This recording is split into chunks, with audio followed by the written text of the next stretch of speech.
Our idea of self, ego, soul or individuality is made up of our memories of the past, memories of our experiences. These experiences identify ourselves as so and so, an individual separate from all others and all things. And it is this individuality or soul or self or ego that like certain experiences, that dislikes certain experiences and is neutral to certain other experiences. Thus, our likes, dislikes and neutrality are based on our concept of a self. If there is no such concept or an idea, we would be neutral to everything. We can take things as they are, free from likes and dislikes. Likes means I like it according to my past experiences. I dislike it according to my past experiences. I am not bothered about it. I am neutral to it. I neither like nor dislike it according to my past experiences. I am not interested in it. Those are the ideas brought forward by the idea of self. And that idea leads to our thinking. Likes and dislikes or neutrality are process of thinking in different ways. I like means an idea.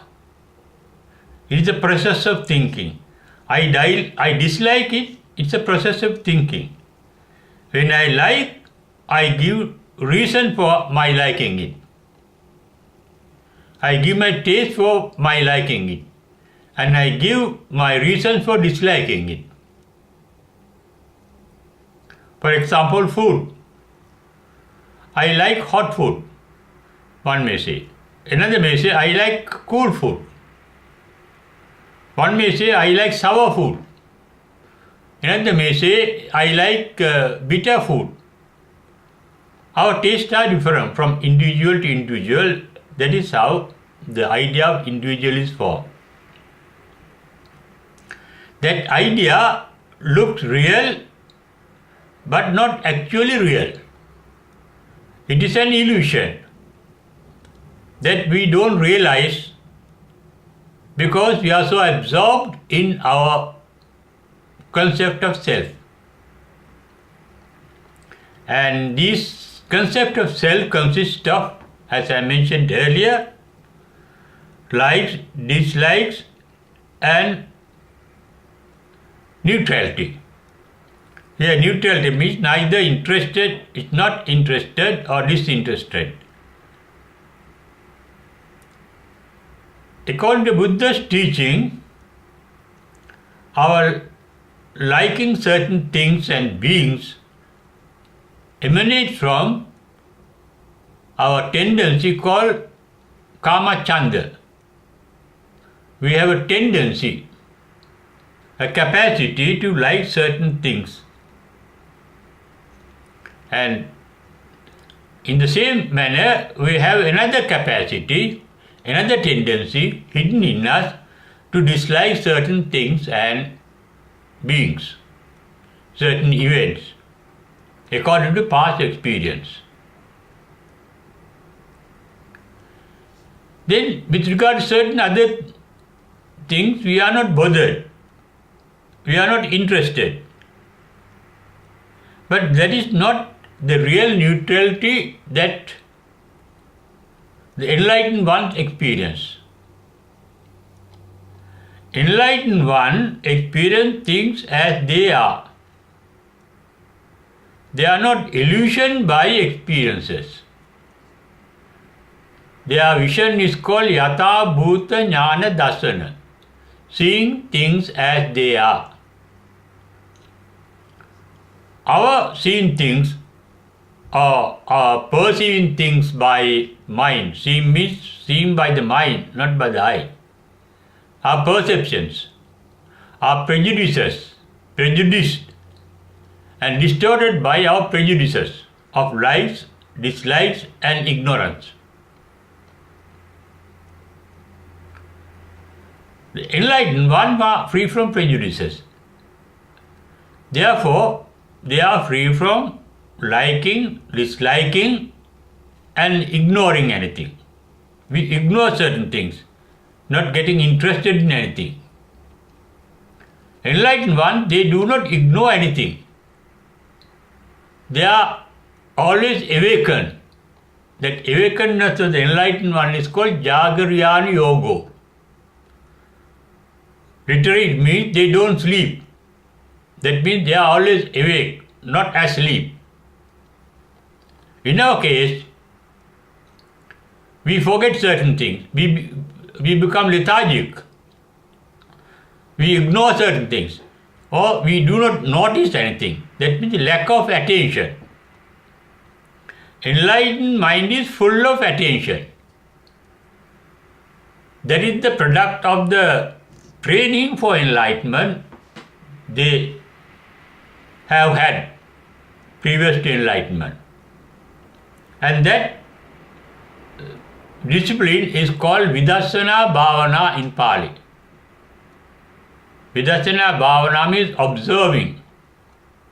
We observe means observing our own mind. Our own mind contains the entire world in which we live. Our mind is a reflection of the entire world where we live. And we can experience only those reflections, not the real world outside us. Because our sense organs are not capable of sensing things as they really are. Their sensing capacity is limited. The sight of our eye is limited. We have a limited range of visual perception. So is our audial perception. We have a restricted field of audial perception. In fact, we cannot see or hear things that some animals can see. We can smell certain things that some animal can. For example, dogs can smell things that we cannot smell. They can find out whether there is some drug in certain bag or somewhere. They can find out whether there are explosives somewhere. But we cannot, because our nose is not so sensitive. Animals are given a better sensitivity than we are given because they have to struggle for their life in the jungles. That is a natural gift for them. Our gift is limited. It is with this limited sensation we create a world inside us. That world is made of mental images. Mental images are illusion. They are reflections. For example, your image may be there in a mirror, but that image is not you. We are different from that particular image. There is only a reflection. You may see beings and things in the TV. They are only reflections. They are only images, not the real things and beings. Yet we identify them as real things and beings according to our experience, according to our memory. We can accept things according to our memory. That means we like something means these things are in agreement with our memories. we dislike certain things, they are not in agreement with our memories. Therefore, our assenting or dissenting things depend on our memories. That shows we are controlled, we are guided by our memories, which are imperfect. They are not perfect. We get only a partial knowledge of things and beings. As I mentioned earlier, because the capacities of our sense organs to perceive things is very restricted, very limited. The enlightened one have no restrictions. That is why it is said in the Kevada Sutra, they are Anantam Sabbato Pabam. Their mind, their perception is Ananta, beyond all boundaries, limitless, boundless, infinite perception of things and beings they have. Anantam, that is the state of an enlightened mind, described by the Buddha in the Kevada Sutta, which says, Vijnanam Anidassanam. Buddha says, I can't give an example for that state of mentality or mind or that capacity. There comes in the Digha Nikaya, in the canon, this Kevada Sutta, that is quoted by the Buddha. Vijnanam Anidassanam, no example can be given. Anantam, boundless, infinite. Sabbato Pabam, all round illuminated. All round means beyond all limits, beyond all boundaries. That means that nothing can be hidden in an enlightened mind. That is an open mind that they can sense. Because that is a mind that is empty. That mind is not full of any substances that we experience in this physical world. Enlightened mind is the non-physical mind. We may call non-physical state.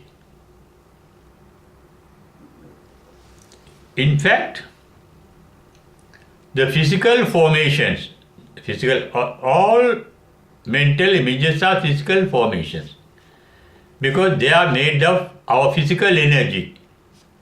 Our body is a battery producing electromagnetism to create mental images.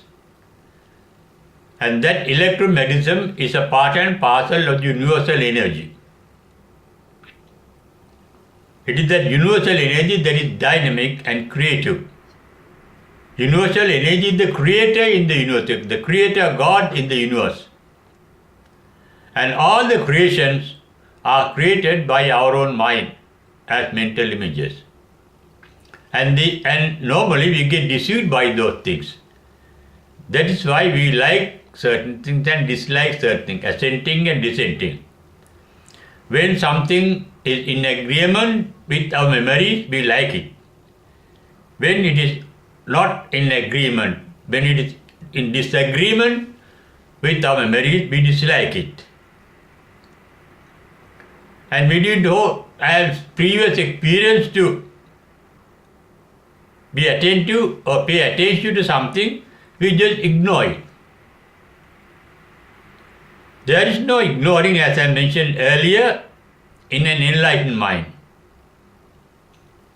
Because they take things as they are and be content with things as they are.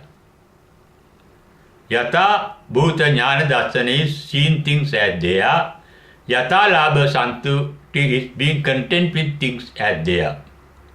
Being content with neither liking nor disliking. In the Alagadupama Sutta, Buddha says, after enlightenment, many praise him, give a lot of donations, charities, or help, or wealth, but he has no special delight with regard to those praising words and wealth that get accumulated around him. Similarly, he says, some people abuse me, insult me, degrade me, but I have no ill feeling toward them, no conflict with their ideas. That's called patigo nahoti. No conflict with what is unpleasant and no attachment to what is present. We get delighted by what is present. But Buddha says, Anando nahoiti, I have no special delight. That mind of an enlightened one is saturated in bliss. No more bliss is possible in that mind. And that saturation does not come down. It's a permanent saturation. It's a boundless saturation. It is an infinite saturation of bliss in the mind of enlightened one. It is saturated with bliss because it is not burdened by prejudices, burdened by ideas, burdened by thinking. They don't think, there is no need for thinking. One reason, they can see things as they are, therefore no need for thinking. Other thing, they are not guided by their prejudices of likes and dislikes or neutrality. Therefore, they can accept things as they are, free from assenting and dissenting. Therefore, Buddha never performed miracles to save those who are going to hell or who are going to die, who are seriously sick. Buddha did not want to save his neighbor Chundasukara from going to hell, because that is the result of his own karma. Buddha did not want to save Chattamanavaka being killed by robbers, highway robbers, because that is the result of his karma. Buddha did not want to save the life of Mattakundali. When the Putikara Tusta body has a rash, wounds everywhere throughout the body, he didn't want to cure Putikata Thera by using miracles. Even Reverend Moggallana, when thugs wanted to beat him to death, pound his bones into dust, he did not object it because he knew it was his karma. It is the result that happens. They don't go against nature. They don't go against law because they have become part and parcel of the nature, part and parcel of the law of nature. Therefore, they can accept things as they are without assenting, without resenting, and without ignoring. They are called awakened ones because they are not sleeping. They are always alert. Mental alertness is there. Jagaryana Yoga. Why mental is alert throughout? The mind does not get tired of thinking, feeling, expecting, resenting, assenting. Mind is free from our mental activities. That mind is a vacant mind. Our mind has two types of function. One is perception, perceiving things, and other is thinking of things.